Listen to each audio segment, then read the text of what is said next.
கர்த்தருடைய நாமத்துக்கு மகிமை உண்டாவதாக. கர்த்தருடைய செய்திக்கு கடந்து போகிறேன். யாருக்காவது தொடர்ந்து ஆவிக்குரிய சந்தேகங்கள் அல்லது ஜெபிக்க வேண்டிய ஜெப குறிப்புகள் அனுப்ப வேண்டுமானால் என்னுடைய விலாசம் doctor Pushparaj, Salem 5. Doctor Pushparaj, Salem 5, India. இந்தியான்னு கொஞ்சம் போட்டிருந்த ஒழுங்கா, ஏன்னா அமெரிக்காவிலேயும் சேலம் ஒன்று இருக்குது, அதனால சுற்றிட்டு வரும். Doctor Pushparaj, Salem 5, India. கர்த்தருங்களை ஆசீர்வதிப்பார்கள். இந்த வாய்ப்புக்கு தேவனை துதிக்கிறேன். திருச்சபை குருவானவர்களுக்கும் ஊழியக்காரர்களுக்கும் எல்லாருக்கும் நான் நன்றி செலுத்துகிறேன். நாளை நான் பயணமாகிறேன். நாளை மறுநாள் பக்கத்தில் இருக்கிற தீவுக்கு ஊழியத்துக்கு போகிறேன். பர்முடா தீவுக்கு போகிறேன்.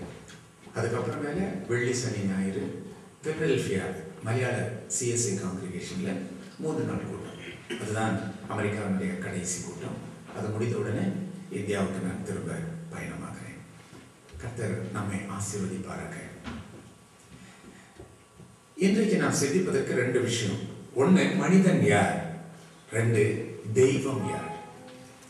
இதெல்லாம் ஏற்கனவே நமக்கு தெரிஞ்ச விஷயம் தான். ஆனால் பிப்ளிக்கலா இந்த விஷயத்தை பற்றி நம்ம தெரிந்து கொள்வது நமக்கு நல்லது. மனிதன் யார், தெய்வம் யார். மனிதனை பற்றி பொதுவான அறிவு நமக்கு உண்டு. ஆனால் பைபிள் பிரகாரம், வசன பிரகாரம் என்ன? இப்போ மனிதன் ஆண்டவர் எப்படி உண்டாக்குனாரு நமக்கு ஆதியாகமம் புத்தகம் வாசிக்கும் போது நமக்கு தெரியும். ஆதியாகமம் 1 அதிகாரம், ஜெனசிஸ் 1 chapter 26 verses. அதுல சொல்றாரு, நம்மை போல நம்முடைய சாயலாக ஒரு மனுஷனை உண்டாக்குவோம். நம்மை போல ப்ளூரல்ல சொல்லப்பட்டிருக்கிறது. அப்போ நாம் ஆராதிக்கிற தெய்வம் ஒரு தெய்வமா 3 தெய்வமா? இது நிறைய பேருக்கு அப்படி ஒரு கேள்வி இருக்குது. அதை பற்றி நான் பின்னாடி தெய்வம் யாருன்னு சொல்லும் போது நான் அதை பற்றி உங்களுக்கு நான் விளக்குறேன். இப்போ தேவனை மனுஷனை எப்படி சிருஷ்டித்தாராம்? தன்னை மாதிரியே சிருஷ்டித்தேன்னு சொல்றாரு. அப்படின்னா தெய்வம் எப்படி இருப்பாருன்றது நமக்கு தெரியுது. எப்படி இருப்பாராம்? மனுஷன் மாதிரியே இருப்பார். மனுஷனுக்கு 2 கை இருக்கிற மாதிரி அவருக்கு கை இருக்குது. பைபிள்ல நிறைய இடத்துல பார்க்கிறோம். அவருடைய வலது கை செய்த அற்புதங்கள் எல்லாம் நம்ம பைபிள்ல பார்க்கிறோம். வலது கைன்னு ஒண்ணு இருந்தா இடது கை ஒண்ணு இருக்கு இல்லையா? அவர் நடக்கிற தேவன், அவருக்கு கால்கள் உண்டு. ஐயோ, நாங்கள் அழிந்து போகிறோம், புயல்ல கடல்ல படகு முங்கு போது கத்துனாங்க சீஷர்கள். இயேசு கடல் மீது நடந்து வந்தார். பிரச்சனை உள்ள இடத்துக்கே அவர் நடந்து வருகிறவர். எந்த இடத்துல, எந்த ஆபீஸ்ல உனக்கு பிரச்சனையோ, எந்த வீட்டுக்குள்ள உனக்கு பிரச்சனையோ, அங்க அவர் கடந்து வருவார். அவர் நடக்கின்ற தேவன், நடந்து வருகின்ற தேவன். அவருக்கு கண் உண்டு, அவர் காண்கிற தேவன். ஆகார் சொன்னாலே, என் சொந்த புருஷன் என்ன புரிஞ்சிக்க மாட்டேன்றானே, நானா இந்த வாழ்க்கையை கேட்டேன், அந்த அக்கா தான் இந்த வாழ்க்கையை எனக்கு அமைச்சு கொடுத்தா, ஆனா அவளே என்ன வெளியே போன்னு சொல்லிட்டா. சொந்த குடும்பத்தினர் கூட உங்களை வெறுக்கிற நாள் வரும். இவளுடைய வாழ்க்கையில் அப்படிதான் வந்துச்சு.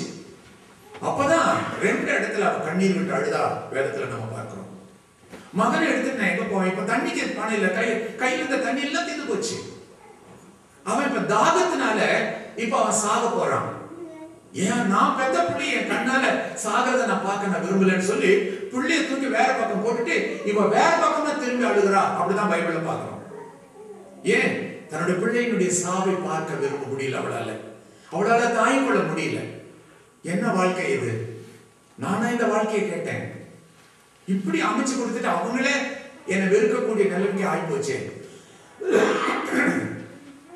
தண்ணி எடுக்கிற கிணத்தாண்ட அங்கேயும் இப்படி உட்கார வச்சு அழுதா. அப்பதான் ஆண்டவர் அவளோட பேசுறாரு. ஆகாரே, ஏன் அழுகிற? உனக்கு என்ன இங்க வேலை? விவரங்கள் எல்லாம் சொன்ன. என் நிலைமையை பார்த்தீரா ஆண்டவரே, என் குடும்பத்தினுடைய நிலைமையை பார்த்தீரா? சொந்த புருஷன் புரிஞ்சிக்க மாட்டேன்றான், சொந்த மனைவி புரிஞ்சிக்க மாட்டேன்றா, சொந்த குடும்பத்துல என்னை யாருமே புரிஞ்சிக்க மாட்டேன்றாங்க. எவ்வளவு நாளைக்கு நான் அந்த வீட்டுக்குள்ள ஒரு கைதி மாதிரி நான் இருப்பேன்? இப்படிதான் இன்னைக்கு நிறைய பேருடைய வாழ்க்கை. அப்பதான் ஆண்டவர் சொன்னார், பயப்படாது, உன் பிள்ளை சாவதில்லை. இந்த பாலைவனத்துல தண்ணீரை உண்டாக்க என்னால முடியும். குபு இந்த தண்ணீர் வந்தது. பிள்ளையும் குடிச்சாங்க, அவளும் குடிச்சான். அப்பதான் கிணற்றண்டையில வைத்து அந்த பாலைவனத்துல ஒரு நிகழ்ச்சி, கிணற்றண்டையில வந்து ஒரு நிகழ்ச்சி, அந்த நிகழ்ச்சியை தான் அவ சொல்றா. இதுவரைக்கும் என்னை யாரும் கவனிக்கல, யாரும் என்ன புரிஞ்சுக்கல, என்னுடைய வேதனையை அறிந்து கொள்ளல நான் நினைச்சேன். ஆனா அது தப்பு. என்னை காண்கிற தேவன் ஒருத்தர் உண்டு, என்னுடைய நிலைமையை புரிந்து கொண்ட தேவன் ஒருத்தர் உண்டு. அவர் என்னை பார்க்கிறவர். அந்த காலத்துல ஆண்டவருடைய பெயரே உச்சரிக்க பயப்படுவாங்க. அதனாலதான் முற்பிதாக்களுடைய பெயரை சொல்லிதான் ஆண்டவரை கூப்பிடுவாங்க. ஆபிரகாமின் தெய்வமே அப்படி சொல்லிதான் கூப்பிடுவாங்க. ஆனா ஒரு அடிமை கடவுளுக்கு பேர் வச்ச சரித்திரம் இங்கதான் நடக்குது. அவ ஆண்டவருக்கே பேர் வச்சா, நீ என்னை காண்கிற தேவன். உங்களுக்கு என்ன பேரோ எனக்கு அதுதான் தெரியாது.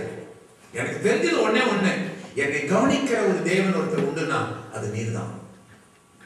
என்ன அற்புதமான அனுபவத்தில் சொல்லுகிற வார்த்தை. அவர் காண்கிற தேவன், அவருக்கு கண்ணு உண்டு. அவர் பேசுகிற தேவன், அவர் நம்மோடு கூட வேத வசனத்தின் மூலியமாக பேசுறார். ஆண்டவர் பேசுறார், அப்படி பேசுறார், இப்படி பேசுறார் உண்டு. சில சமயத்துல சிலருக்கு. ஆனா அதே பழக்கமா நிறைய பேர் கர்த்தர் சொன்னார். ஆண்டவர் இப்ப எல்லாமே வசனத்தின் வழியா தான் பேசுகிறார். மோசேயுடைய காலத்துல எல்லாம் எந்த பிரச்சனை வந்தாலும் நேரா ஆண்டவர்கிட்ட போயிடுவான். அவர் சொல்றதை கேட்டு திருப்பி வந்து செய்வான். நியாயப்பிரமாண புஸ்தகம் எப்ப எழுதப்பட்டு முடிந்ததோ அதுக்கப்புறம் போய் ஆண்டவர்கிட்ட பேசிட்டு வர்றதில்லை. ஏதாவது பிரச்சனை வரும்போது புஸ்தகத்தில் இருக்கிறபடி செய்யுங்கள். அப்படிதானே நம்ம பழைய பாட்டின் பாகத்துல எல்லாம் நம்ம பார்க்கிறோம். புஸ்தகத்தில் எழுதியிருக்கிறபடி.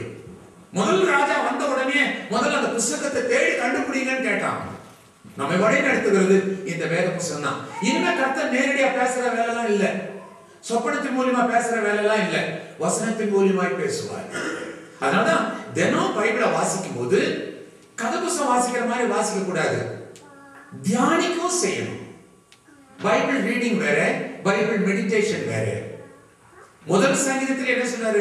வேதத்தை வாசித்து தியானிக்கிறவனே பாக்கியவான், அவன் செய்வதெல்லாம் வாய்க்கும். அவன் என்னென்ன செய்யணும்னு ஆசைப்பட்டானோ அதெல்லாம் நடக்கும்ன்றார். யாருக்கு நடக்குமா? பைபிள் வாசிக்கிறவனுக்கு இல்ல, வாசித்து தியானிக்கிறவனுக்கு. பைபிள் வாசிப்பு வேற, பைபிள் தியானம் வேற. வாசித்த பகுதியை அப்படியே திறந்து வச்சு ரீகலெக்ட் பண்ணணும். இதுல இருந்து நான் படித்துக் கொள்ள வேண்டிய பாடம் என்ன, கர்த்தர் என்ன என் கூட பேச ஆசைப்படுகிறார், அதுதான் பேரு தியானம். ஒருவேளை பழைய ஏற்பாட்டுல உங்களுக்கு சரியா விளங்கல, நாலாவது புஸ்தகம் வந்துருச்சு, அப்படியே வாசிக்கும் போது இவன் அவனை பார்த்தா அவனை பார்த்தா நமக்கு என்னங்க ஒண்ணு விளங்க மாட்டேங்குது. ஆனா இப்ப இதுல எனக்கு ஒண்ணு விளங்கல, இப்ப நான் புதிய ஏற்பாடை நான் வாசிக்க போறேன், தயவுசெய்து அது வழியாவது இன்றைக்கு என்னோட கூட நீ பேச மாட்டேன், நான் ரொம்ப சோர்ந்து போயிருக்கிறேன், என்னை பலப்படுத்தும். ஜெபம் பண்ணி நீ அந்த பைபிளை நீ வாசிச்சு பாரு. பழைய ஏற்பாட்டுல கர்த்தர் பேசுறதுனால வெளிக்கொள்ள முடியலன்னா புதிய ஏற்பாட்டிலேயாவது கர்த்தர் உன்னோடு பேசுவார், உன்னை பலப்படுத்துவார், உன் சந்தேகத்தை தீர்ப்பார். அதனால்தான் வாசிக்கிறதோட மாத்திரமல்ல, தியானிப்பது மிக மிக முக்கியம். பைபிளை வாசிக்க, தியானிங்க. சந்தேகங்கள் வந்தா அது பேப்பர்ல எழுதி வச்சு கொள்ளுங்க. அதுதான் நான் முன்னே சொல்லுவேன், ஒவ்வொரு விசுவாசியுடைய வேத புத்தகத்துல 2 பேப்பர் வச்சுக்கோங்க. ஒண்ணு ஜெப குறிப்புகளை எழுதி வச்சு தினசரி அந்த குறிப்புகளை பார்த்து ஜெபிக்கிறது. 2வது வாசிக்கிற பகுதியில் என்னென்ன